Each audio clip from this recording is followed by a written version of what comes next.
बाल विकास विषय में आज हम बाल अपराधियों के उपचार के तरीके जानेंगे।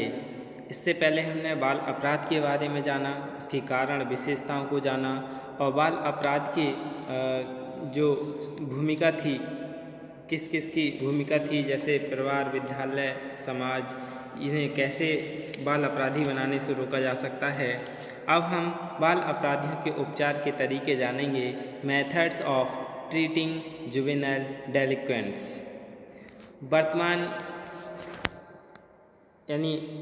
वर्तमान में दंड को उपचार का तरीका नहीं माना जाता है। इस समय जो वर्तमान है इसमें दंड को उपचार का तरीका नहीं माना जाता है।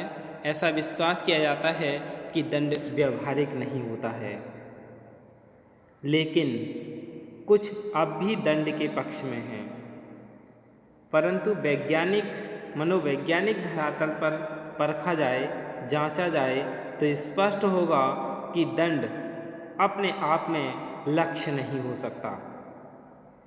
वह अपनाए गए प्रमुख उपचार का पूरक अवश्य हो सकता है। बाल अपराधियों के उपचार के लिए विभिन्न तरीके हैं और उन विभिन्न तरीकों के लिए हम जान लें।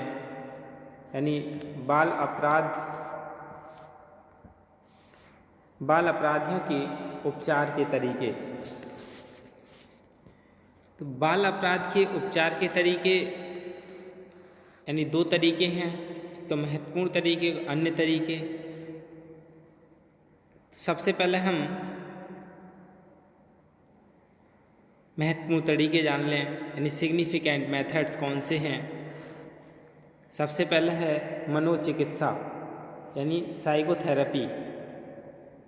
साइकोथेरेपी। ये क्या है? ये बालक के मन में जब महत्वपूर्ण व्यक्तियों के लिए, जैसे माता पिता या परिवार के अन्य सदस्य या अध्यापक आवेग में होता है, उनसे संतोषजनक संबंध नहीं होता है, तो उसमें भावात्मक और व्यक्तित्व की समस्याएं उत्पन्न होती हैं। मनोचिकित्सा मनोवैज्ञानिक तरीके से उपचार करने की प्रविधि है। इसमें बालक और चिकित्सा के मध्य ऐसा संबंध स्थापित होता है कि बाल अपराधी निश्चिंतता से अपनी अभिव्यक्तियों और भावनाओं से प्रकट करता है। बालक निश्चित तरीके से जो उसकी अभिव्यक्ति है, भावनाएं हैं, उन्हें चिकित्सक के सामने प्रस्तुत कर देता है। चिकित्सक बच्चे के लिए इस तरीके से अपने फेवर में कर लेता है। चिकित्सक उन अभिव्यक्तियों और भावनाओं को परिवर्तित कर बालक को प्रेम और स्वीकृति के वातावरण में कार्य करने के लिए प्रेरित करता है। इस प्रकार यह चिकित्सा संघर्षों को सुलझाने का काम करती है तथा बालक के व्यवहार के अनुकूल के लिए सकारात्मक विकल्प प्रस्तुत करती है। दूसरा है यथार्थ चिकित्सा रियलिटी थेरेपी। जो बालक अपनी मूल आवश्यकताओं की पूर्ति करने में अक्षम होते हैं, जो अपनी मूल आवश्यकताओं की पूर्ति नहीं कर पाते हैं, गैर जिम्मेदाराना व्यवहार करने लगते हैं। ऐसे व्यवहार को सामाजिक स्वीकृति नहीं मिलती। यथार्थ चिकित्सा में भूख को नगण्य मानते हुए बालक को यह एहसास कराया जाता है कि दुर्भाग्यशाली नहीं है। बालक को यह एहसास कराया जाता है कि आप दुर्भाग्यशाली नहीं हैं, आप बहुत कुछ हैं। वह अपनी जिम्मेदारियों को समझने वाला व्यक्ति है। बालक में ऐसी स्फूर्ति का संचार किया जाता है कि वह नियमों का पालन करे। यथार्थ चिकित्सा कोई भी विवेकशील व्यक्ति दे सकता है, अध्यापक दे सकता है, माता पिता, सामाजिक कार्यकर्ता, परामर्शदाता, मित्र, कोई भी इस चिकित्सा को दे सकता है।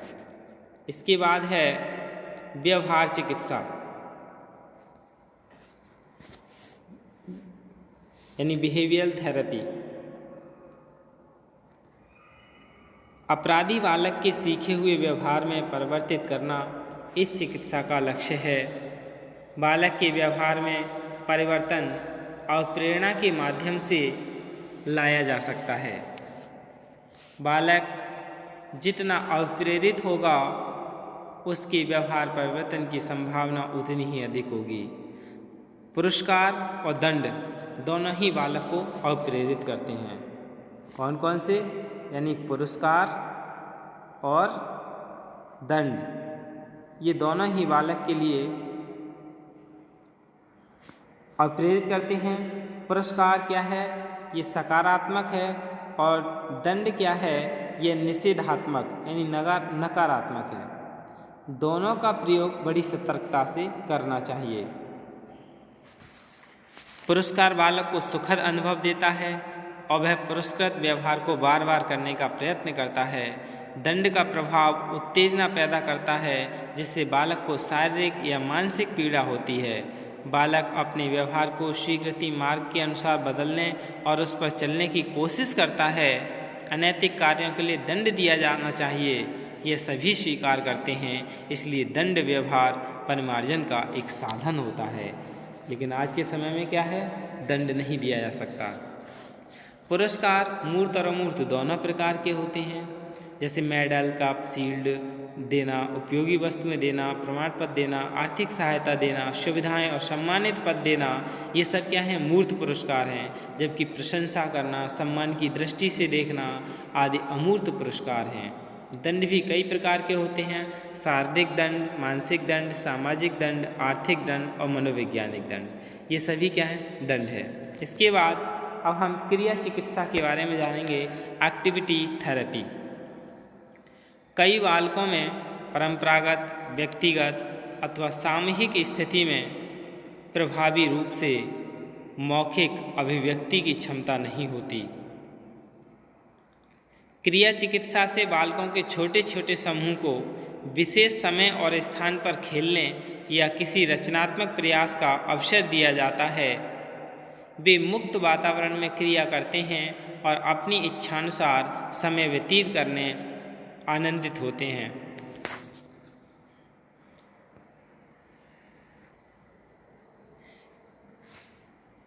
इस प्रकार वे मुक्त वातावरण में क्रिया करते हैं और अपनी इच्छानुसार समय व्यतीत करके आनंदित होते हैं।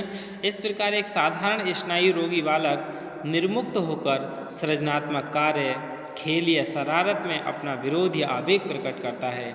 चूँकि इसके व्यवहार से प्रतिशोध, दंड या अस्वीकृति उत्पन्न नहीं होती, इसलिए उसकी दबी हुई भावनाओं को मुक्ति मिल जाती है।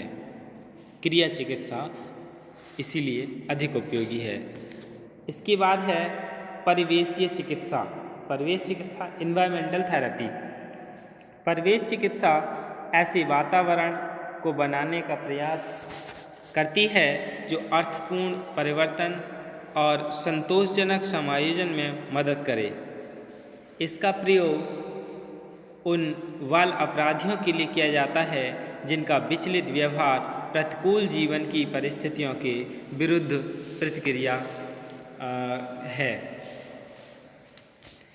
इसके बाद अब हम अन्य तरीके जानेंगे, यानी बाल अपराध के उपचार के। सबसे पहले हम मनोविश्लेषणात्मक विधि जान लें। यानी यह विधि मनोविश्लेषणात्मक है, जैसे फ्राइड ने दी है। इसमें अचेतन मन में इच्छित इच्छाओं का पता लगाने का प्रयत्न किया जाता है, क्योंकि फ्राइड के अनुसार व्यक्ति के व्यवहार का कारण अचेतन में जो दमित इच्छाओं के अंतर्गत आता है वो दो मुख्य विधियां हैं, शब्द साहचर्य विधि और स्वप्न साहचर्य विधि, यानी वर्ड एसोसिएशन मेथड और ड्रीम एनालिसिस मेथड। तो सबसे पहले हम शब्द साहचर्य विधि यानी वर्ड एसोसिएशन मेथड के बारे में जानें क्या है। इस विधि में अपराधी बालक के सामने कई शब्द रखे जाते हैं। इन शब्दों को सुनकर बालक के मस्तिष्क में जो बातें आती हैं उन्हीं वह बताता है। बाद में मनोविश्लेषणवादी उनका विश्लेषण करके बालक की अपराध मनोवृत्ति का कारण बताता है। उन कारणों को दूर करके बालक में सुधार किया जा सकता है। जैसे समाज शब्द सुनकर बालक हत्या, उपेक्षा, जेल, घृणा शब्द कहता है। उस बालक के जीवन इतिहास से पता चलता है कि बालक के पिता को हत्या के लिए जेल हुई थी। समाज के नियमों से इसलिए बालक के मन में घृणा उत्पन्न हो गई और समाज से बदला लेने के लिए वह अपराध करने लगा। ऐसी स्थिति में बालक का उपचार उसके मन में समाज के प्रति स्नेह उत्पन्न करके किया जा सकता है। दूसरा, स्वप्न विश्लेषण विधि, ड्रीम एनालिसिस मेथड। इसमें अपराधी बालक से उसके सपनों के विषय में पूछा जाता है, उनका विश्लेषण करके अपराध का कारण पता लगाया जाता है। उसके बाद बालकों को सुधारने का प्रयत्न किया जाता है। सपनों का विश्लेषण एक प्रशिक्षित व्यक्ति ही कर सकता है। इसके बाद है वैज्ञानिक विधियाँ यानी साइंटिफिक मेथड। वैज्ञानिक विधियाँ, इसमें क्या है, यह विधि अमेरिका से प्रारंभ हुई। इसमें अपराधी बालक को एक प्रशिक्षण यानी प्रोविजन ऑफिसर के अधीन रख दिया जाता है।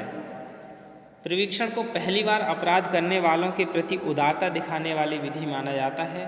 वास्तव में इसमें चेतावनी देकर या दंड का भय दिखाकर प्रशिक्षण अधिकारी, जो प्रोविजन ऑफिसर होता है, वो बालक के सुधार का प्रयत्न करता है और इस प्रकार अधिकारी के कर्तव्य हैं यानी अपराधी बालक के प्रति मित्रता का हाथ बढ़ाना, उसके घर की परिस्थितियों का अध्ययन करना, उसके घर जाना और उसे अपने घर आमंत्रित करना। यह ध्यान रखना कि अपराधी बालक अदालत में दाखिल किए बॉन्ड को शर्तों के अनुसार चल रहा है या नहीं। अदालत को अपराधी बालक के संबंध में सूचना देते रहना, बालक को व्यवसाय दिलाना, यह देखना कि यह शैक्षिक व्यावसायिक रूप से समायोजित है या नहीं। प्रशिक्षण विधि क्या है? एक प्रभावशाली विधि है। ये जो विधि है कैसी है? प्रभावशाली विधि है। अमेरिका में जॉन ऑगस्टम ने 352 बालकों को सुधार इस विधि का प्रयोग किया था। भारतवर्ष में 1938 में प्रथम अपराधी प्रशिक्षण अधिनियम पास हुआ था। इसके अनुसार बड़े शहरों में प्रशिक्षण अधिकारी नियुक्त किए गए, क्योंकि यह अपराधी को सुधारने के लिए अवसर प्रदान करती है। यह विधि अधिक उपयोगी है। फिर है सुधार स्कूल। सुधार स्कूल क्या काम करते हैं? इस व्यवस्था का लक्ष्य चरित्र और नैतिक, मानसिक, शारीरिक और व्यावसायिक संबंधी क्षमताओं का विशेष रूप से उत्तरदायित्व तथा आत्मविश्लेषण के विकास दर पर देते हुए प्रगति के साथ बढ़ते हुए विश्वास के द्वारा सर्वांगीण विकास करना है। भारतवर्ष में 1977 में सुधार स्कूल अधिनियम पास किया गया था। इस समय कुछ प्रमुख सुधार स्कूल हैं, जैसे लखनऊ सुधार स्कूल, हिसार सुधार स्कूल, हजारीबाग सुधार स्कूल, जबलपुर सुधार स्कूल। इसके बाद है किशोर न्यायालय यानी जुवेनिल कोर्ट्स। जब कोई बालक या किशोर अपराध करता है तब उसे साधारण न्यायालय में न ले जाकर किशोर न्यायालय में ले जाया जाता है। न्यायालय का वातावरण सहानुभूतिपूर्ण होता है। न्यायाधीश इस बात पर विचार करता है कि बालक का सुधार किस प्रकार किया जा सकता है। वह 2 प्रकार की आज्ञाएं देता है। उनके अनुसार अपराधी को या तो सुधार अधिकारी के पास या सुधार गृह में भेज दिया जाता है। इस समय भारत में अनेक राज्यों में किशोर न्यायालय हैं, जैसे दिल्ली, बंगाल, मुंबई, चेन्नई, इन सभी में हैं। इसके बाद है किशोर बंदी गृह। ये बंदी गृह वास्तव में सुधार संस्थाएं हैं। इनके बंदियों को अपने परिवार के सदस्यों से मिलने की स्वतंत्रता होती है। ये बंदी गृह में सामान्य और औद्योगिक शिक्षा प्राप्त करते हैं। उसको समाप्त करने के बाद नगर के किसी विद्यालय में शिक्षा ग्रहण करने के लिए जा सकते हैं। इस समय हमारे देश में उत्तर प्रदेश में बरेली, ओडिशा में अंगुल और बिहार में और पटना में किशोर बंदी गृह हैं। यही क्या है? बाल अपराधियों के उपचार के तरीके हैं। धन्यवाद।